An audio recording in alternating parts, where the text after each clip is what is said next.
Welcome everyone. আজকের ক্লাসে আমরা বদ্বীপ গঠন পদ্ধতি সম্পর্কে জানব। এই বদ্বীপ গঠন পদ্ধতি সম্পর্কে জানতে হলে আমাদের সর্বপ্রথম জানতে হবে বদ্বীপ কাকে বলে।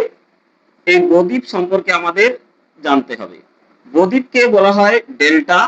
তাহলে এই ডেল্টা বা বদ্বীপ কাকে বলে আমরা প্রায় সকলেই জানি, তবু আমি একবার বলে দিই যে নদী যখন সমুদ্রে, হ্রদে বা কোনো জলাশয়ে পতিত হয় তখন নদীর মোহনায় নদীবাহিত পলি অর্থাৎ পলি, বালি, সিল্ট প্রভৃতি জমা হয়ে যে ত্রিভুজ আকৃতির বা পাখার মতো বা গ্রিক অক্ষর ডেল্টার মতো যে ভূমিরূপ গঠন করে তাকে বদ্বীপ বা ডেল্টা বলে।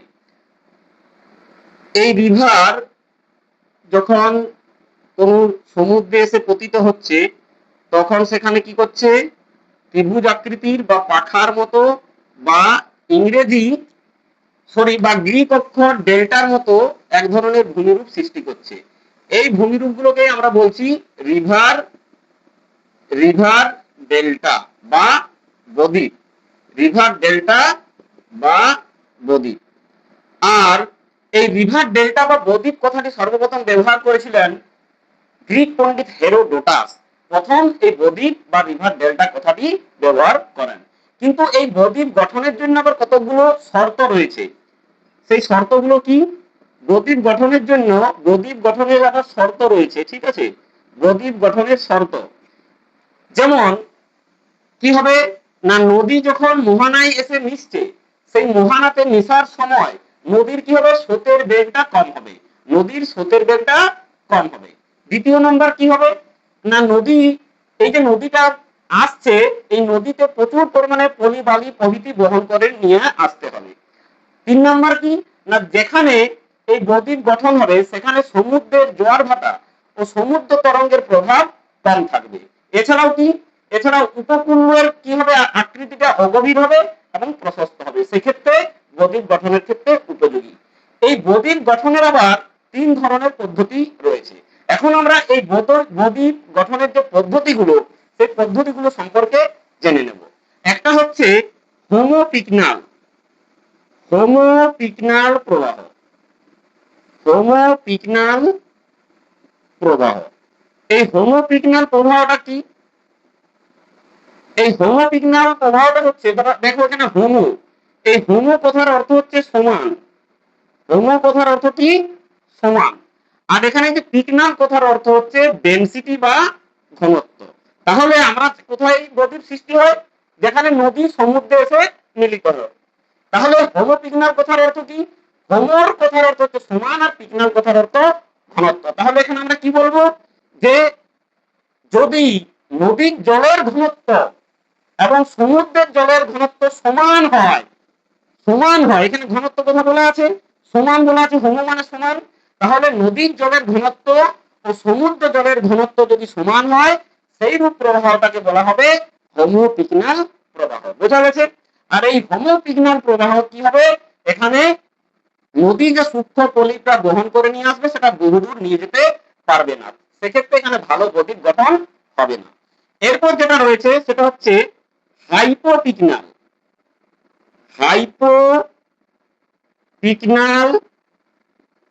প্রবাহ। এখানে হাইপো কথার অর্থ হচ্ছে কম এবং পিকনাল কথার অর্থ আমরা জানি হচ্ছে ঘনত্ব বা ডেনসিটি। তাহলে এক্ষেত্রে কি হবে, হোমোপিকনাল প্রবাহের ক্ষেত্রে কি হচ্ছে, যদি আগত নদী জলের ঘনত্ব ও সমুদ্রের জলের ঘনত্ব সমান হয়, এই যে হোমো মানে সমান, সমান হলে সেটা হবে হোমোপিকনাল। আর হাইপো মানে কি? কম। আর পিকনাল মানে কি? ঘনত্ব। এক্ষেত্রে কি হবে, এক্ষেত্রে যদি নদী জলের ঘনত্বটা সমুদ্রের জলের ঘনত্বের চেয়ে কম হয় সেক্ষেত্রে তাকে বলা হবে হাইপোপিকনাল প্রবাহ। বোঝা গেছে? তাহলে হাইপোপিকনাল প্রবাহতে কি হবে, নদীর জলের ঘনত্বের চেয়ে সমুদ্র জলের ঘনত্বটা কম হবে। আর এই নদী জলের ঘনত্বের চেয়ে সমুদ্র জলের ঘনত্ব কম হলে নদী কি করবে, সূক্ষ্ম পলি বহুদূর পর্যন্ত নিয়ে যেতে পারবে বহন করে এবং ভালো বদ্বীপ গঠনের উপযোগী হবে। তাহলে যদি বলা হয় যে সব থেকে ভালো বদ্বীপ কোন প্রবাহে গঠিত হবে, কোন পদ্ধতিতে গঠিত হবে, তাহলে সেটা হবে হাইপোপিকনাল প্রবাহ। এছাড়াও আরেকটি প্রবাহ রয়েছে যাকে বলা হয় হাইপার পিকনাল প্রবাহ। হাইপার কথা আমরা সাধারণত ব্যবহার করে দেখবে যদি কেউ খুব তাড়াতাড়ি রেগে যায় তাহলে আমরা বলি জলদি তুই হাইপার হয়ে যাচ্ছিস। হাইপার মানে কি, মানে বেশি। তাহলে হাইপার কথার অর্থ কি, বেশি। আর এখানে পিকনার কথার অর্থ কি, ঘনত্ব। তাহলে এখানে কি হবে, এখানে হবে যদি নদী জলের ঘনত্বটা সমুদ্র জলের ঘনত্বের চেয়ে বেশি হয় তাহলে তাকে আমরা বলবো হাইপার পিকনার প্রবাহ। এক্ষেত্রে কিন্তু ভালো বদ্বীপ গঠন হবে না। তাহলে বদ্বীপ গঠনের এই তিনটি পদ্ধতি রয়েছে, এটি মনে রাখার খুব সহজ পদ্ধতি আমি আলোচনা করে দিলাম। অবশ্যই ক্লাসটি যদি ভালো লাগে অবশ্যই আমার এই ইউটিউব চ্যানেলটি লাইক শেয়ার ও সাবস্ক্রাইব করবেন। এবং আমাদের একটি third SLST paid mock test batch চলছে। প্রতিটি টপিক ওয়াইজ, এখানে টপিক ওয়াইজ মক টেস্ট নেওয়া হচ্ছে। অর্থাৎ আর্ট কাস্ট থেকে 50 মার্কসের একটা মক টেস্ট হয়েছে, আজকে আছে রক্স থেকে, এরপর মাউন্টেন বিল্ডিং থেকে, এরপর আইসোস্টেসিস থেকে, এইভাবে টপিক ওয়াইজ মক টেস্ট নেওয়া হচ্ছে। বেশিরভাগ মক টেস্টে 50 নম্বরের নেওয়া হচ্ছে এবং পুরো সিলেবাস শেষ হওয়ার পর ফুল মক টেস্ট নেওয়া হবে। যদি আপনারা কেউ জয়েন করতে চান তাহলে অবশ্যই যোগাযোগ করবেন 8927918069 এই নম্বরে হোয়াটসঅ্যাপ বা কল করবেন।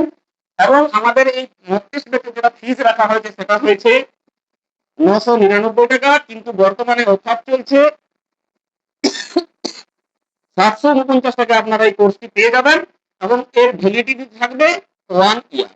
মক টেস্ট যেটা নেওয়া হবে সেটা টেস্ট মোড লিংকে নেওয়া হবে।